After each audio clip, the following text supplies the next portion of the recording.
Ketua Penerangan Perikatan Nasional, Datuk Seri Muhammad Azmin Ali mempersoalkan kenapa hanya pemimpin bersatu sahaja disiasat sedangkan projek Jana Wibawa yang menjadi fokus siasatan Suruhanjaya Pencegahan Rasuah Malaysia SPRM turut diteruskan ketika Barisan Nasional mengetuai kerajaan. Bekas Menteri Kanan Ekonomi itu menegaskan bahawa projek berkenaan diteruskan Kerajaan Persekutuan selepas Tan Sri Muhyiddin Yassin meletak jawatan Perdana Menteri walaupun ahli Parlimen Pagua itu yang memulakan Jana Wibawa.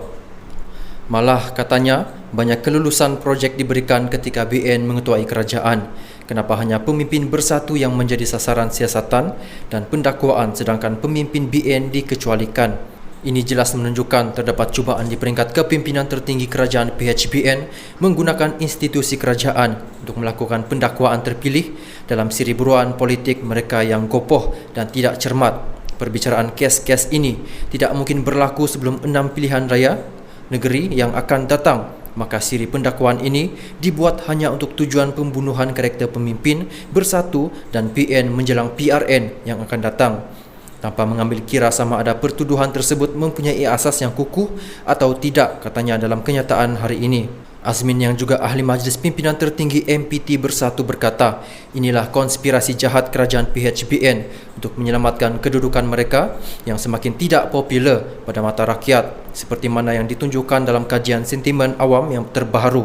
Katanya, menurut kajian yang dilakukan oleh firma 02 Malaysia dengan kerjasama 5 media arus perdana, tidak ada seorang pun menteri kerajaan PHBN termasuk Perdana Menteri yang mendapat skor kepuasan hati rakyat melebihi 50%. Rakyat juga memberikan skor yang amat rendah terhadap keupayaan kerajaan PHBN dalam mengurus pertumbuhan ekonomi. 27% kecukupan bekalan makanan, 26% kebajikan dan kesihatan rakyat, 25% ketahanan ekonomi isi rumah, kemiskinan dan kos sara hidup 21%. Ini adalah data-data empirikal yang menunjukkan kerajaan PHBN mendapat markah gagal daripada rakyat setelah baru 100 hari memerintah. Dalam keadaan ini, apakah tidak berasas bagi saya untuk mengatakan bahawa tindakan yang dibuat ke atas Bersatu dan PN adalah satu bentuk penindasan politik? Mengulas surat tuntutan LOD yang dikatakan dikeluarkan BN terhadap beliau dan Muhyiddin, Azmin berkata Datuk Seri Ahmad Zahid Hamidi dan pemimpin-pemimpin BN yang memegang kuasa kini menggunakan kedudukan mereka untuk menakut-nakutkan pihak pembangkang dengan tindakan pendakwaan jenayah dan undang-undang. Pengarah komunikasi BN dalam mengeluarkan satu kenyataan media tentang surat tuntutan yang dikatakan telah dikeluarkan terhadap saya dan Tan Sri Muhyiddin Yassin. Surat tuntutan tersebut kononnya menafikan peranan UMNO dan BN yang dipercayai mengakibatkan beberapa siri pendakwaan mahkamah terhadap pemimpin Bersatu dan ahli perniagaan yang ditomah mempunyai kaitan dengan Bersatu dan PN. Sebenarnya, kenyataan pemimpin Bersatu dan PN berkenaan perkara ini adalah fakta yang telah pun dinyatakan dalam laporan polis yang dibuat oleh wakil Armada Bersatu pada 15 Februari 2023 berkenaan konspirasi untuk melumpuhkan Bersatu dan PN melalui satu fitnah dan tomahan palsu.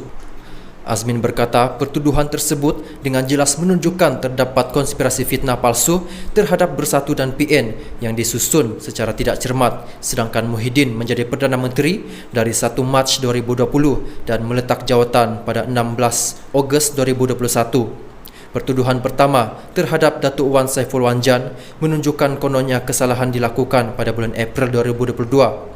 Pada masa itu, Perdana Menteri adalah Datuk Seri Ismail Sabri Yaakob, naib Presiden UMNO, bukan Tan Sri Muhyiddin Yassin.